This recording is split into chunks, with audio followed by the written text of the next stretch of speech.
welcome to this week's Midweek message. It is Wednesday, March 16th. When we think of Jesus and the people who were troubled by him, we often think of the Pharisees, Sadducees, teachers of the law, and lawyers who were often his opponents in the Gospels.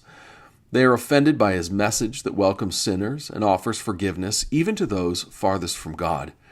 They're upset by the way that Jesus challenges the traditional interpretations of the law and how he takes his place amongst outcasts and sinners.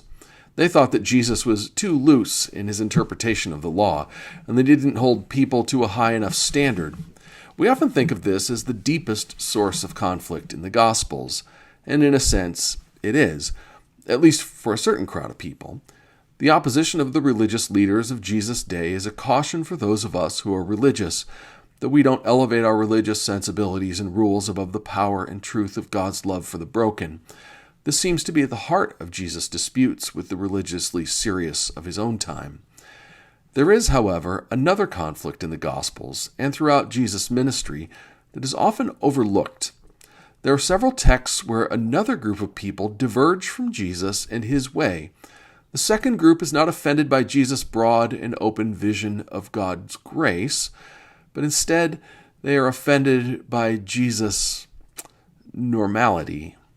We see an example of this second negative response to Jesus in the passage from Matthew chapter 13, verses 54 to 59, where Jesus goes to his hometown. Here's what that passage says.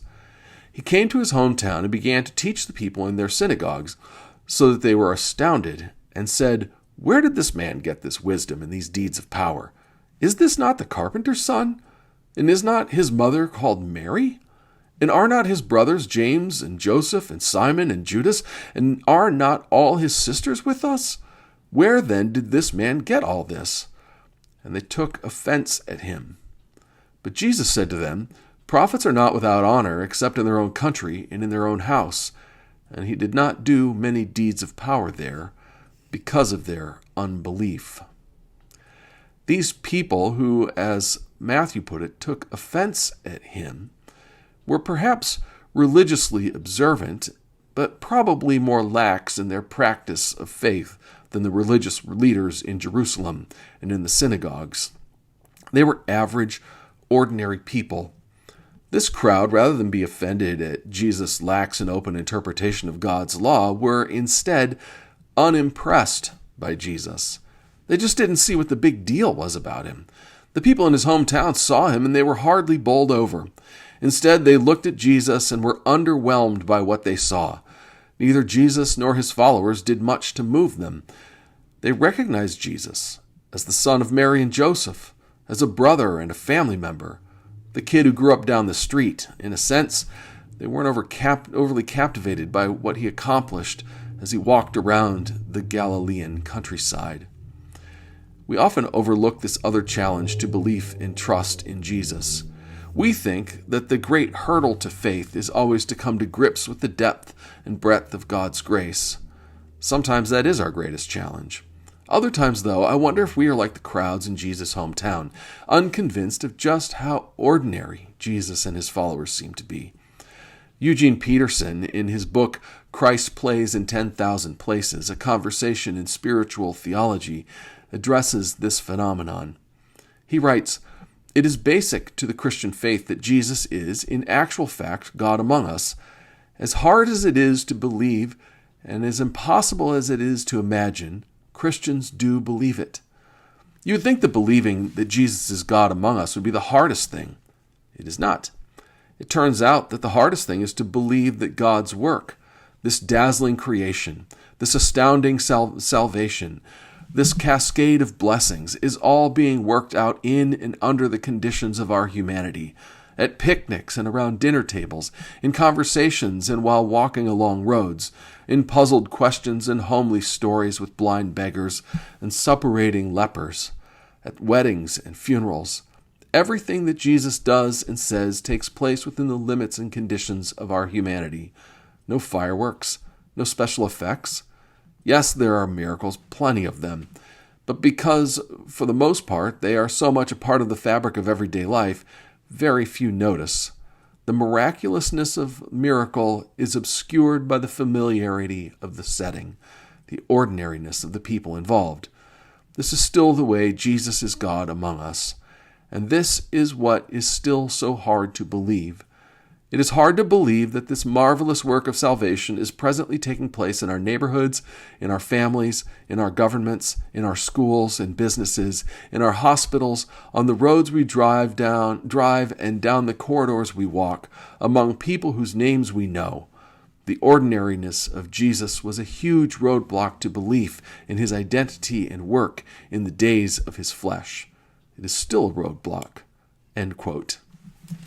One of the hardest realities of the Christian life is that our faith is lived out in the ordinary, everyday moments. It can be hard to believe that the crucible of faith is not found in a great test of our convictions, where we are tried by fire and we bear witness to God's goodness with boldness.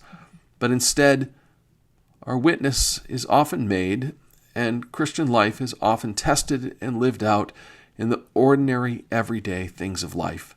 Going to school or work, our interactions with family, friends, neighbors, and strangers. Sometimes I think our witness can be missed because the substance of it happens when we simply live out our faith in everyday moments.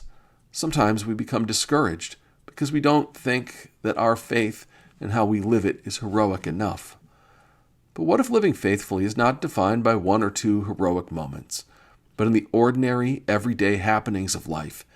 And it is in our everyday moments that we are refined, purified, and bear witness to God's goodness and love known in Jesus Christ.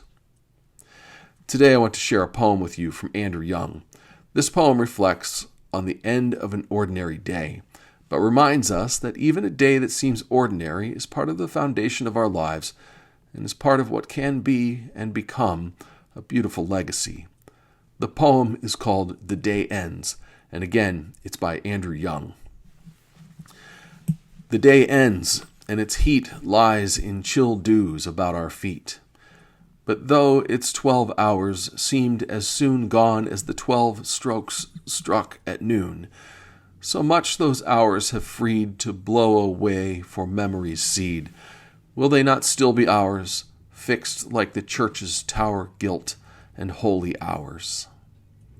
Today's prayer is from Christina Rossetti. Let us pray.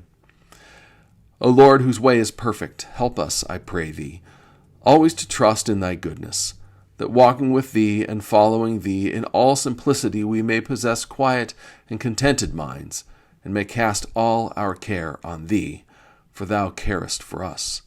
Amen. Everyone, I hope that you have a great rest of your week, and I hope you have a good start to the weekend. We're going to be worshiping on Sunday, of course, at 9 o'clock and 10:30. 9 o'clock is traditional and 10:30 Southbridge, and I hope to see you on Sunday. Have a great rest of your week.